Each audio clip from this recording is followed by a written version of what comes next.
बच्चों तो स्टार्ट करते हैं। क्वेश्चन लिखा हुआ है the value of k for which the system of equations k x minus y equal to 2 and 6x minus 2y equal to 3 has unique solution. तो ये दो गिवन इक्वेशन है, ये pair of linear equation two variables है, क्योंकि variables x और y हैं। तो pair of linear equation in two variables में आपने पढ़ा हुआ है कि यूनिक सॉल्यूशन कब होते हैं, यूनिक सॉल्यूशन की कंडीशन क्या होती है। आपको इक्वेशन क्या गिवन है, आपको इक्वेशन गिवन है के x minus Y minus 2 equal to 0। 2 को मैंने इधर ट्रांसफर कर दिया तो इक्वल टू 0 लिख दिया जाएगा।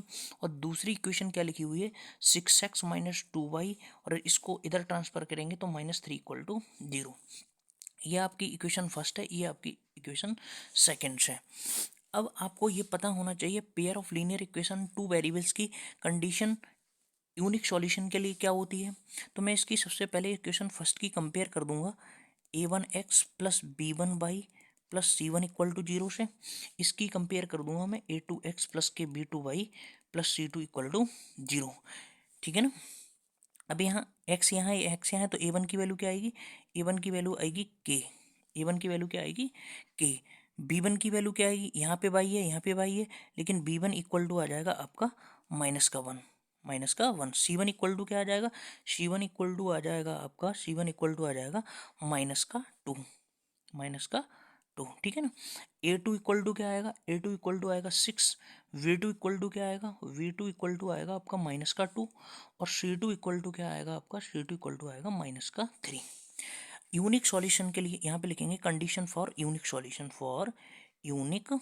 सॉल्यूशन। यूनिक सॉल्यूशन के लिए कंडीशन होती है कि a1 upon a2 does not equal to होना चाहिए b1 बाई b2 के।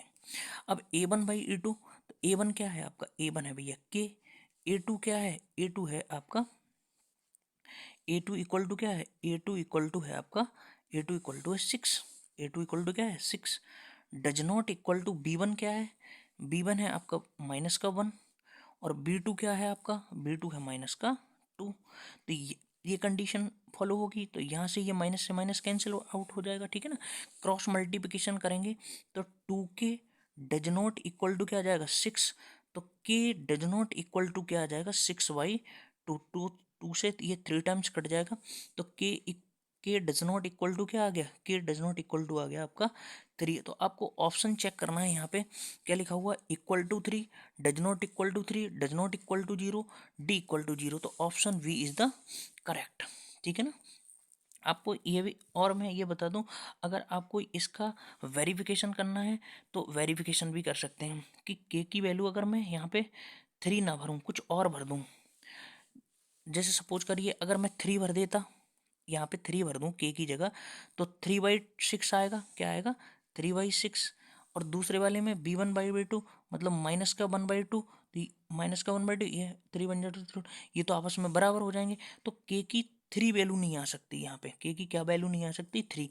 तो आपको ऑप्शन ही चेक करना है यहाँ पे। तो के डज नॉट इक्वल टू 3 आ जाएगा। ठीक है ना। तो इसका आंसर आपको समझ में आ गया होगा solution. Thank you, thanks for watching.